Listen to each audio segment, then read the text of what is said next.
سرخط خبرها. حکومت دنقره ناپدیدشوی مجسمه دوچرخه را شرح داد. در یک صف با افریقا و افغانستان، جایگاه تاجیکستان در رده‌بندی نو و نگرانی والدان برای خرید لباس مکتبی.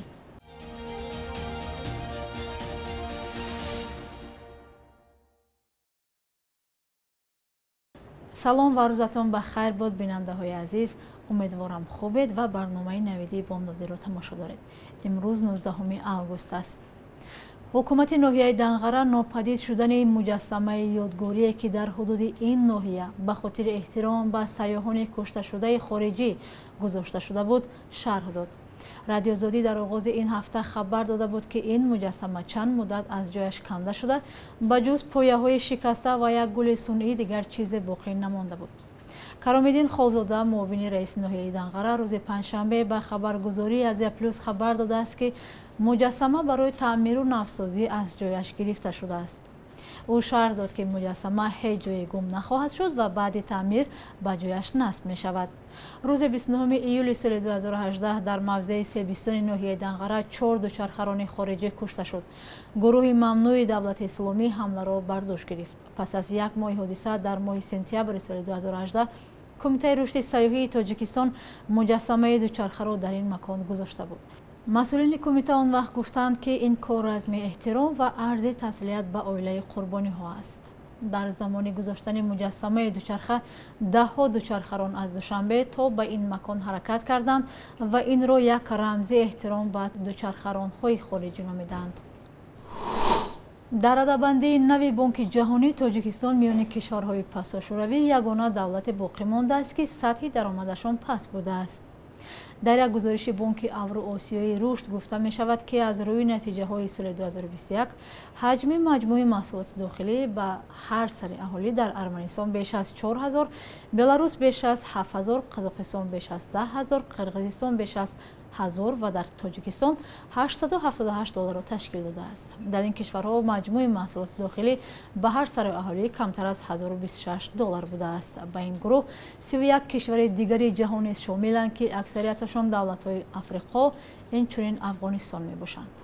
با نزدیک شدن آغاز تحصیل در مکتب‌های تاجیکستان تشویش والدان نیز بیشتر شده است. در حالی که پیشتر از بازار موافق خواست و جیب خود لباس می‌خریدند، حالا از آنها تقاضا شده است تنها از یارمارکه یا نمایشگاه لباس‌های مکتبی بخرند و هم رسید یا چکش را به ماموریت مکتب نشان بدهند.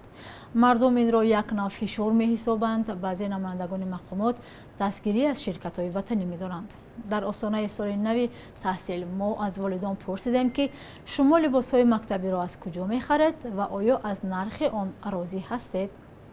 مکتب هم هستن بخیر کسی اینجا بگیره در مکتب نرخ نو ساز است اما نرخ خدمه همون تکستیل گرفته ما بچه ده چند سومی گرفته؟ راز نه 150 همین خیلی اسمترچ خیلی فرما میگیری کاستوم بروک میگیری و کم میگیری 3 مکتب خون لباس از کجا میگیری؟ لباس از مکتب چند سوم است؟ مبلغش راستی گرد نمیدونم مکتب که بود که میبیارن نیاوردن آقا بزرگ گرفته ما در بدخشان خریدیم از اونجا. چند سوم خریدیم؟ خب با من یک کسمش بالا با 150 سوم 200 سوم میخریش. نمی یک گودک نمی 1000 پوپشامش میگه 1000 سوم 4000 سوم هر کجا چیکار کنه بعد چخه بخونم مامو چیورا ما کارون گرفتم اومدم اینجا خود نام جام با ارزان داینا دیدم قربان داشت خرد بود نخواه گفتایش هست دقیقه 450 500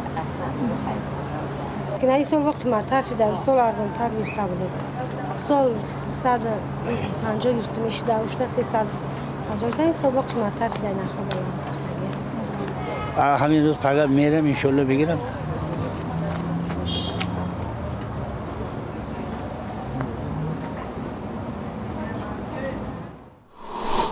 خدمات بخطری فدرالی داغستان به ضد یک شهروند تاجیکستان با اتهام اشتراک در فعالیت گروه‌های مسلح یک سازمان تروریستی در روسیه ممنوع парвандаи ҷиноятӣ кушоданд. хадамоти матбуоти раёсат дирӯз 18 август дар як баёнияи матбуотӣ хабар додааст ки инизодаи тоҷикистон мехост ба Сурия рафта ба гурӯҳҳои мусаллаҳи марбут ба созмони террористии давлати исломӣ бипайвандад, вале дастгир шуд. ба иттилои манбаъ, ба ин шаҳрванди тоҷикистон бар асоси қонунҳои Русия то 20 соли зиндон таҳдид мекунад. номи ӯ нашр нашудааст ва ҳам назари дастгиршуда ва ё наздикону адвокаташ дастрас нест. дар солҳои ахир даҳҳо муҳоҷири тоҷик дар Русия бо иттиҳоми марбут ба терроризму экстремизм дастгир ва маҳкум ба зиндон шуданд. додгоҳи олии тоҷикистон Суҳроб Иброҳим Каримзодаро ба ҷурми одамкушӣ барои 25 сол равонаи зиндон кард. ӯ дар куштори 2 нафар муҳоҷир барои маблағ дар шаҳри Ступинои Русия гунаҳгор дониста мешавад. гуфта мешавад моҳи декабри соли 2016 Каримзода ҳангоми дар муҳоҷирати меҳнатӣ қарор доштан дар асоси маслиҳати пешакӣ бо шаҳрванди Ӯзбекистон Рустамов Шӯҳрат шаҳрванди Тоҷикистон Раҳмонов Лутфуллоро куштанд. баъди куштани ҳамватан аз ҷайби ӯ 4000 рубли русӣ ва телефони мобилии тамғаи Nokia 230-ро ки 2961 рубл арзиш дошт гирифта ҷасадашро дар мавзеи беудами наздикии истгоҳи нақлиёти Песочнаи шаҳри мазкур партофтаанд. дар фурудгоҳи Кольцоваи Русия асали ба гуфтаи онҳо хатарноки Тоҷикистонро нобуд карданд. маҳсулоти истеҳсоли хонагӣ ки воридоти он манъ шудааст аз ҷониби кормандони идораи Россельхознадзор дар вилояти Свердловск ва гумруки Кольцова муайян карда шудааст. хадамоти матбуоти Россельхознадзор дар вилояти Свердловск хабар додааст ки ҳангоми тафтиши бағоҷи мусофироне ки аз Душанбе омаданд 73 килограмм асали худсохт ошкор шудааст. ба иттилои манбаъ қаблан низ дар фурудгоҳи Кольцова 3 килограмм асали худсохт нобуд карда шуда буд. бахши як рӯзи таърихро дар таҳияи ҳамкорамон Хиромон Бахозода ҳамроҳ мебинем.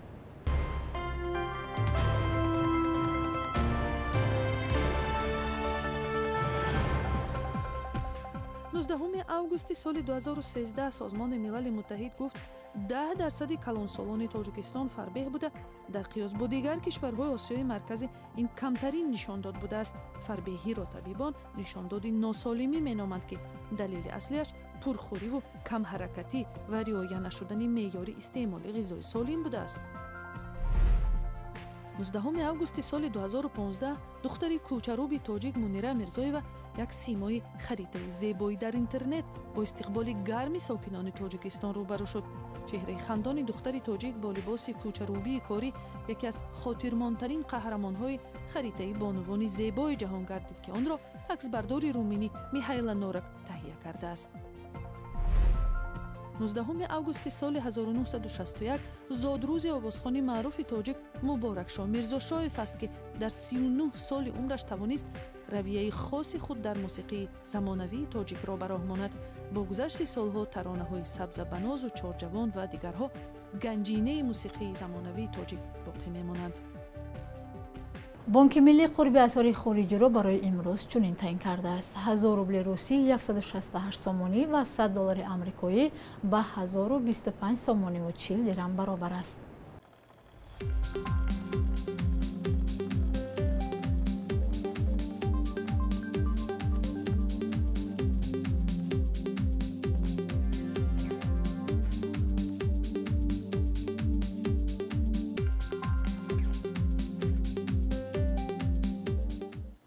бинандагони азиз, ин охирин барномаи навидии бомдодӣ дар ҳафтаи равон буд. бароятон истироҳати хуб орзу мандем.